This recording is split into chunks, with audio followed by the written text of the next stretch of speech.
Your Excellency, Mr. President, can you hear the interpretation? Wonderful. I am happy to see you once again. The last time we saw each other was in Sochi during the first Russia-Africa summit. And I am grateful to you for coming to St. Petersburg today and bringing the Ugandan delegation. This forum matters to us because multifaceted cooperation with African countries in politics, security, trade, economy, and the humanitarian area remain Russia's foreign policy's unwavering priorities. Uganda is among Russia's key partners on the African continent. Last year, we celebrated the 60th anniversary of our diplomatic relations. A Russian cultural festival took place in Kampala, and we thank you for your support to this event. Happy to welcome you and your delegation to St. Petersburg. Thank you for your attention. I thank you very much on behalf of our delegation for meeting us today, but also for this forum. As I told you when we met before,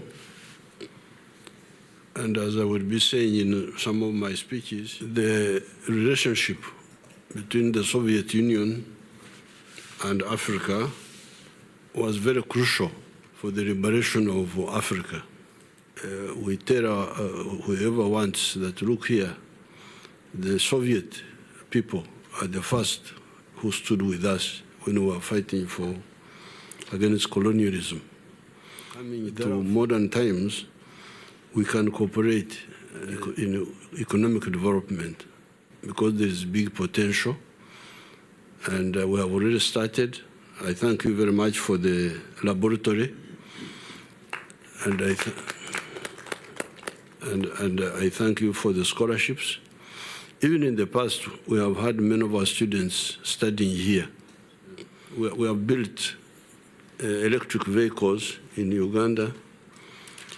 We have already built them, but we would like to work with Russia, if possible, on the issue of the electric batteries. We have got the lithium, we have got those raw materials, the rare earth, but if you can work with us on the electric batteries, so that we don't have to waste money reporting those, because we have the raw materials also for that. But I'm sure Russia has got good experience in that area. Then the space science. We have trained our people, and we are training more people, and we can train more people in Russia, so that we build our own satellite, because it will solve so many problems, so many of the environment, of even security. Forests, how they are being degraded, the national parks, but also looking for minerals.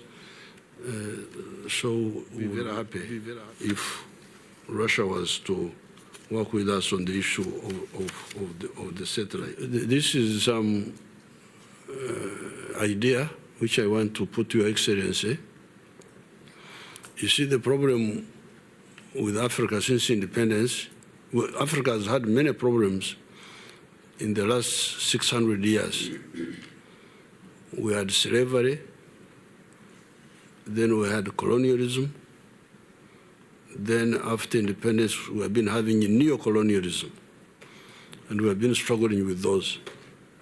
But one facet of neo-colonialism and colonialism was Africa being confined to producing only raw materials, crops like coffee, for minerals. An example, the global business for coffee is $460 billion. That is the value of the coffee business in the world. But of this 460 billion,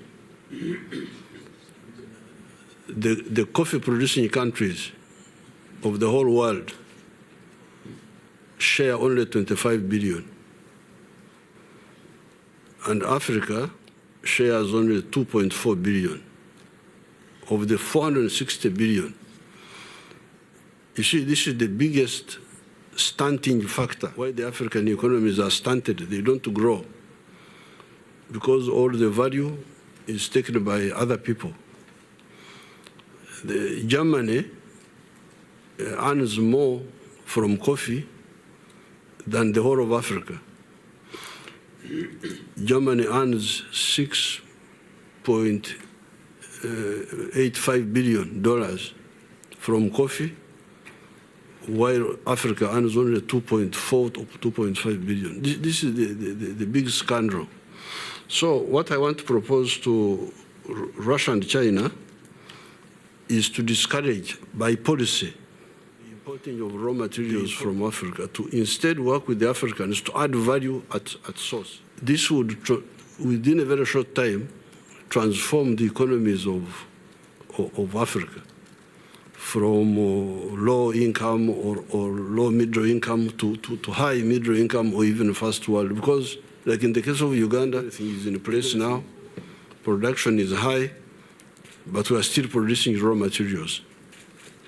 And what we want is, first of all, procurement, somebody to buy processed end products as policy.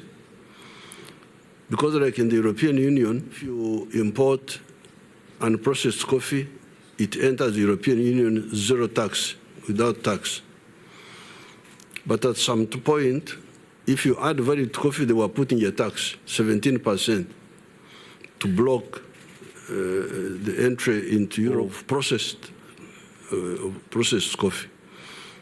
There were zero raw material tax for value added. Now, if China and Russia were to, as policy, in a very short time, some of these countries, the economy would grow. It's bad economics on the side of course, the Western countries.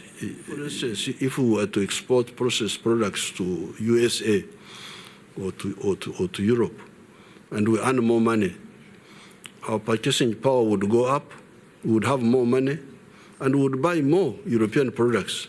It would be better for everybody. If you can look at it, it would definitely be a game changer. Now, on the military side, we buy quite a bit of Russian equipment, and it has helped us a lot to stabilize. That's why Uganda is an island of peace in that part of the world.